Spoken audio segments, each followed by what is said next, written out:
برزخ آخر ہے کیا؟ انسان کی روح مرتے وقت آخر کیا ایکسپیرینس کرتی ہے؟ آخر یہ علیین اور سجین کس چیز کے نام ہے؟ سکرات الموت، ہر نفس کو موت کا مزہ چکھنا ہے۔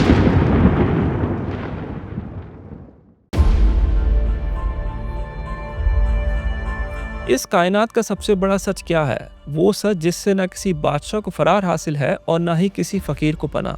اس دنیا میں آپ چاہے جتنے ہی طاقتور کیوں نہ ہو یا جتنے بھی بے بس اور کمزور، آپ کو اس سچ کا سامنا ضرور کرنا پڑے گا۔ یہ ایک ایسی منزل ہے جس کے آگے دنیا کی ہر طاقت، ہر غرور اور ہر تدبیر گھٹنے ٹیک دیتی ہے۔ ہر نفس کو موت کا مزہ چکھنا ہے۔ یہ محض ایک جملہ نہیں ہے بلکہ اس کائنات کی ایک اٹل حقیقت ہے۔ یہ ایک ایسی آخری منزل ہے جس کی جانب ہر نفس کو کوچ کرنا ہے، اپنے مقررہ وقت پر، نہ ایک لمحہ پہلے نہ ایک سانس کے بعد۔ اس آیت میں ایک بہت ہی گہرا راز پوشیدہ ہے۔ خالق کائنات نے اس میں موت یا خاتمے کا لفظ نہیں چنا بلکہ اس میں ذائقہ چنا ہے، یعنی ٹیسٹ۔ کیونکہ حقیقت بھی صرف یہی ہے، کیونکہ روح فنا نہیں ہوتی، وہ ایک عالم سے دوسرے عالم میں سفر کرتی ہے۔ اسی طرح ذائقے کے دو ہی بنیادی رخ ہوتے ہیں، یا تو روح کو مہکا دینے والے شیرنی یا پھر رگو پائے میں اتر جانے والی تلخی۔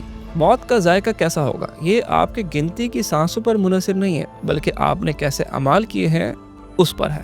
موت کسی داستان کا آخری باب نہیں ہے بلکہ یہ ایک سرائے سے دوسری منزل تک کا سفر ہے، اور یہ رب العالمین کا وہ پختہ وعدہ ہے جو ہر حال میں پورا ہو کر رہے گا، نہ ایک لمحہ پہلے نہ ایک لمحہ بعد۔ اس لیے مومن کے دل میں موت کا خوف کبھی نہیں بستا۔ موت کی دہشت مومن کو پریشان نہیں کرتی بلکہ موت اس کے لیے ایک نظریہ ہے، ایک ایسا نظریہ جو اس دھوکے کی عمارت کو پوری طرح بے نقاب کر دیتا ہے۔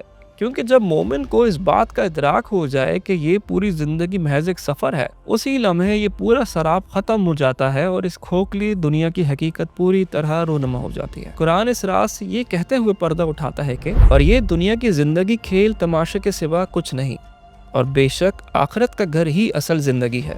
کاش یہ لوگ جانتے۔ محض ایک کھیل، وہ کھیل جس کی خاطر انسان اپنی راتوں کی نیندیں قربان کرتا ہے، اپنے خون کے رشتوں کو پامال کرتا ہے، جھوٹ کو اپنا خدا بناتا ہے اور ناحق کسی کا بھی حق دبوچ لینے سے گریز نہیں کرتا، اور پھر اچانک موت کی وہ آخری سیٹی بجتی ہے جو ہر چیز کو تھما دیتی ہے۔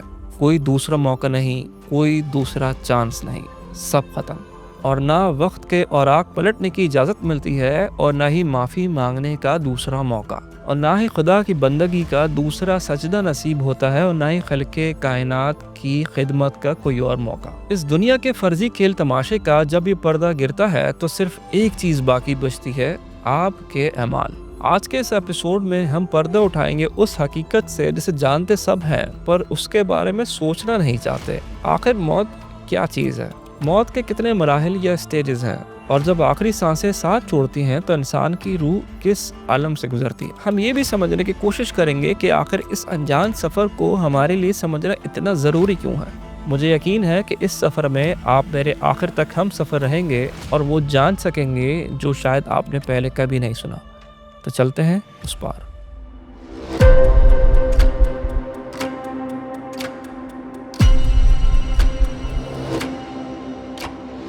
جب آپ قرآن کی آیتوں اور احادیث کو ایک ترتیب میں جوڑتے ہیں تو وہ جو شکل نکلتی ہے وہ ایک لمحے کی نہیں ہوتی، وہ ایک مکمل سفر کا منظر پیش کرتی ہے، ایک ایسا سفر جس کا ہر مرحلہ پہلے سے مختلف ہو۔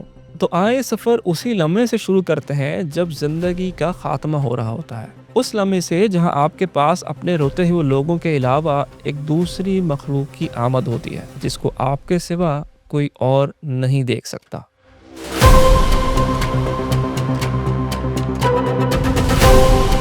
سفر کا پہلا قدم وہاں اٹھتا ہے جہاں بظاہر لگ رہا ہوتا ہے کہ کچھ بھی نہیں بدل رہا۔ کمرے میں موجود بستر مرگ کے پاس کھڑے ہوئے لوگ اور گھڑی کی بے رحم ٹک ٹک، مگر اس کمرے کی ہیبت ناک خاموشی میں اب دو عالم آمنے سامنے آ چکے ہیں۔ ایک وہ دنیا جسے یہ آنکھیں بظاہر دیکھ سکتی ہیں اور ایک دوسرا عالم غیب جس کے دروازے کھولے جا رہے ہیں۔ قرآن اس پرسرار لمحے کی منظر کشی کچھ اس طرح کرتا ہے۔ تو جب مرنے والے کی جان حلق تک پہنچ چکی ہوتی ہے اور تم آنکھوں سے دیکھ رہے ہوتے ہو کہ وہ مر رہا ہے، اس وقت تمہاری نسبت ہم اس کے زیادہ قریب ہوتے ہیں مگر تم کو نظر نہیں آتے۔ ذرا غور کیجئے، یہاں قرآن آخر مخاطب ہے کس سے؟ مرنے والے سے نہیں بلکہ ان لوگوں سے جو اس بستر مرگ کے آس پاس کھڑے ہوئے ہیں۔ خدا اس میں فرماتا ہے کہ تم اس شخص کے بہت قریب ہو، لیکن پھر بھی تم وہ نہیں دیکھ سکتے جو اس بستر پہ اس شخص کے ساتھ ہو رہا ہے۔ تو پھر جو نظر نہیں آ رہا وہ آخر ہے کیا؟ جس کا جواب قرآن دیتا ہے تو پھر دلوں پر ہیبت طاری ہو جاتی ہے۔ کاش تم ظالموں کو اس حالت میں دیکھ سکو جبکہ وہ سکرات موت میں ڈبکیاں کھا رہے ہوتے ہیں اور فرشتے اپنے ہاتھ بڑھا بڑھا کر کہہ رہے ہوتے ہیں کہ لاؤ نکالو اپنی جانیں۔ فرشتے وہاں صرف کھڑے نہیں ہوتے بلکہ وہ وہاں اس لیے موجود ہوتے ہیں تاکہ اس شخص کی روح کو قبض کر سکیں۔ اور اس کے ساتھ ساتھ قرآن ایک مقام پر انسان کی جھوٹی طاقت، اس کی انا اور ہر طاقت کو پاش پاش کر دیتا ہے۔ ایک ایسا چیلنج دیتا ہے جس کے آگے پوری دنیا، پوری انسانیت اپنے گھٹنے ٹیک دیتی ہے۔ اب اگر تم کسی کے محکوم نہیں ہو اور اپنے اس خیال میں سچے ہو تو اس وقت اس کی نکلتی ہوئی جان کو واپس کیوں نہیں لے آتے؟ خدا یہاں پہ انسان کے ہر دعوے اور ہر طاقت کے سامنے ایک اٹل سوال رکھ دیتا ہے کہ روک لو اگر تم اس روح کا جانا روک سکتے ہو تو۔ اور آدم سے لے کے آج تک پوری انسانیت کے پاس نہ تو اس سوال کا کبھی جواب تھا اور نہ کبھی جواب ہوگا۔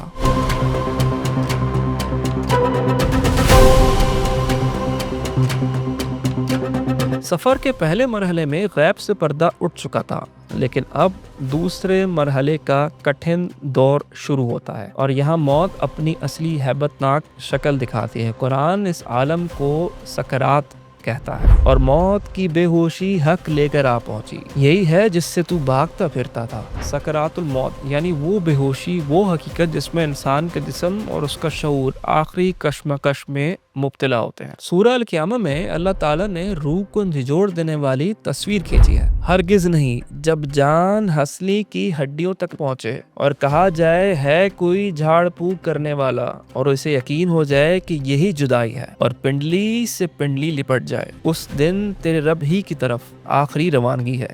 امام غزالی اپنی مشہور کتاب میں کچھ اس طرح لکھتے ہیں: دنیا میں جب ہمیں کوئی چوٹ لگتی ہے تو درد ہم تک پورا نہیں پہنچتا، وہ پہلے جسم کے گوشت میں اترتا ہے، پھر خون کی روانی اسے بانٹتی ہے، پھر اعصاب اس جھٹکے کو برداشت کرتے ہیں، روح تک تو درد کا بس ایک معمولی حصہ پہنچتا ہے، جسم کے یہ تمام پردے اس تکلیف کو آپس میں تقسیم کر دیتے ہیں۔ سکرات کا درد کوئی عام درد نہیں جو صرف گوشت اور ہڈیوں میں محسوس ہو، یہ سیدھا روح کے اندر وار کرتا ہے۔ امام غزالی اس قبض روح کی ترتیب کچھ اس طرح بتاتے ہیں: سب سے پہلے پاؤں ٹھنڈے ہوتے ہیں، پھر یہ موت کی ٹھنڈک پنڈلیوں تک آتی ہے، پھر رانیں بے جان ہوتی ہیں، جسم کے اعضاء ایک ایک کر کے موت کے اس پھندے کے آگے ہتھیار ڈال دیتے ہیں، نیچے سے اوپر کی طرف، یہاں تک کہ آخری سانس حلق میں آ کر اٹک جاتی ہے۔ بس یہ وہ مقام ہے جہاں سے دل دہلا دینے والا اگلا مرحلہ شروع ہوتا ہے، کیونکہ فیصلے ہو چکے ہیں۔ آخری سوال یہ نہیں ہے کہ وہ بچے گا یا نہیں، بلکہ آخری سوال یہ ہے کہ فرشتے اس کی روح اب قبض کیسے کریں گے۔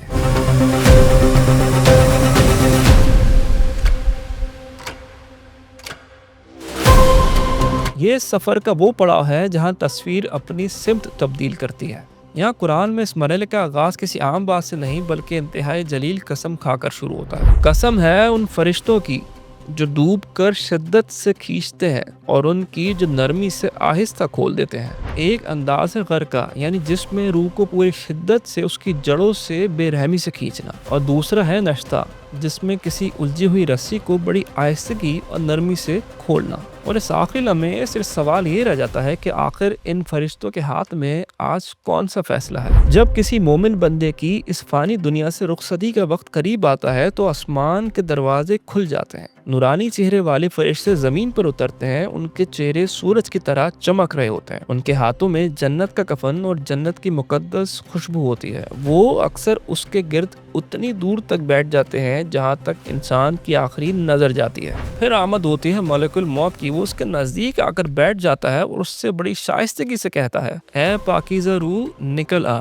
اپنے رب کی مغفرت اور اس کی رحمت کی طرف۔ اور وہ روح جسم سے نکل جاتی ہے بڑی آسانی سے، جس طرح مشق سے ایک پانی کا قطرہ بہہ جاتا ہے۔ لیکن دوسری طرف جب کسی نافرمان کا آخری وقت آتا ہے تو آسمان سے ہیبت ناک چہروں والے فرشتے اترتے ہیں۔ جب ملک الموت اس کے سرانے آ کر بیٹھتا ہے تو انتہائی قہر والی آواز میں اس سے کہتا ہے کہ اے خبیث روح نکل اپنے رب کی ناراضگی اور اس کے غضب کی طرف۔ یہ سن کر نافرمان روح ٹھرا اٹھتی ہے اور جسم کے کونے کونے میں چھپنے لگتی ہے، اور موت کے فرشتے اس کو ایسے کھینچ کھینچ کر نکالتے ہیں جیسے گیلی اون میں ایک کانٹے دار شاخ کو کھینچا جائے۔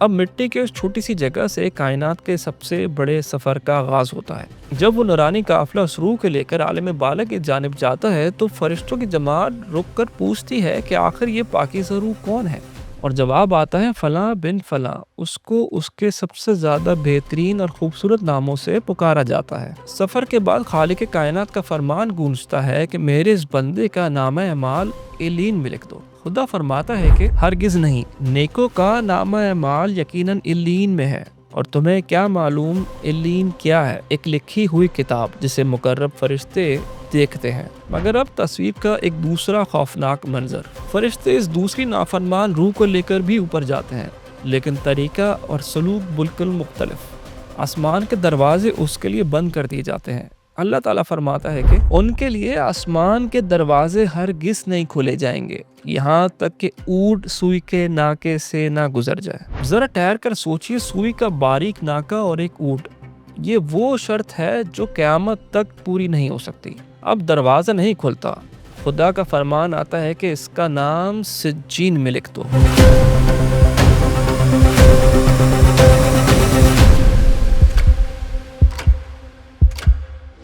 فیصلہ صادر ہو چکا ہے، لیکن سفر ابھی مکمل نہیں ہوتا۔ اب شروع ہوتا ہے انتہائی طویل اور ویران انتظار۔ یہ وہ انتظار ہے جو اس دنیا میں اترنے والے ہر شخص نے کیا۔ جب موت کا سچ سامنے آ جاتا ہے اور دنیا کا دھوکہ پوری طرح بے نقاب ہو جاتا ہے تو اس پہلی رات کو انسان کو سمجھ آ جاتا ہے کہ آخر اس کی حقیقت ہے کیا۔ اور اس اندھیرے میں وہ روح خدا سے صرف ایک چیز مانگتی ہے کہ اے میرے رب، مجھے بس ایک بار واپس بھیج دے تاکہ میں وہ عمل کر سکوں جو میں دنیا میں چھوڑ آیا ہوں۔ مگر آسمان سے ایک اٹل اور کائنات کو ہلا دینے والا جواب آتا ہے، یہاں تک کہ جب ان میں سے کسی کو موت آ جائے تو کہنا شروع کر دیں گے کہ اے میرے رب، مجھے اس دنیا میں واپس بھیج دے جسے میں چھوڑ آیا ہوں۔ امید ہے کہ اب میں نیک عمل کروں گا۔ ہرگز نہیں، یہ تو بس ایک بات ہے جو بک رہا ہے۔ اب ان سب کے پیچھے ایک برزخ حائل ہے، دوسری زندگی کے دن تک۔ برزخ، آخر یہ برزخ کیا ہے؟ یہ اس دنیا اور آخرت کے درمیان ایک ایسا عالم ہے، ایک ایسی انٹرمیڈیٹ اسٹیٹ ہے جس میں روح اس فانی دنیا کو چھوڑ چکی ہوتی ہے لیکن ابھی آخرت میں داخل نہیں ہوئی ہوتی۔ یہ موت اور آخرت کے درمیان کھینچی ہوئی وہ دیوار ہے جس کو کوئی عبور نہیں کر سکتا قیامت تک۔ اور برزخ کی منظر کشی اور اس کا اندازہ اس صحیح حدیث سے لگایا جا سکتا ہے۔ جب تم میں سے کوئی مرتا ہے تو اسے صبح و شام اس کا آخری ٹھکانہ دکھایا جاتا ہے۔ اگر وہ جنتی ہے تو اسے جنت کا آنگن دکھایا جاتا ہے، اور اگر دوزخی ہے تو جہنم کی آگ، اور اسے کہا جاتا ہے کہ دیکھتا رہے، یہی ہے تیرا اصلی ٹھکانہ جب تک اللہ تجھے قیامت کے دن اٹھا کھڑا نہ کرے۔ اسی طرح اس منظر کی تصدیق اللہ تعالیٰ قرآن میں فرعون کے حوالے سے کچھ اس طرح کرتا ہے کہ دوزخ کی آگ ہے جس کے سامنے صبح و شام وہ پیش کیے جاتے ہیں، اور جب قیامت کی گھڑی آ جائے گی تو حکم ہوگا کہ آل فرعون کو شدید ترین عذاب میں داخل کر دو۔ یہ برزخ اصل میں وقت کے درمیان حائل وہ دیوار ہے جہاں پہ روح کا سفر تھم جاتا ہے۔ نہ تو روح اس حائل دیوار کے آگے آخرت میں جا سکتی ہے اور نہ ہی پیچھے دنیا میں، ٹھیک اس وقت تک جب تک خدا اپنے طے کردہ وعدے کے مطابق اس کائنات پر قیامت قائم نہ کر دے۔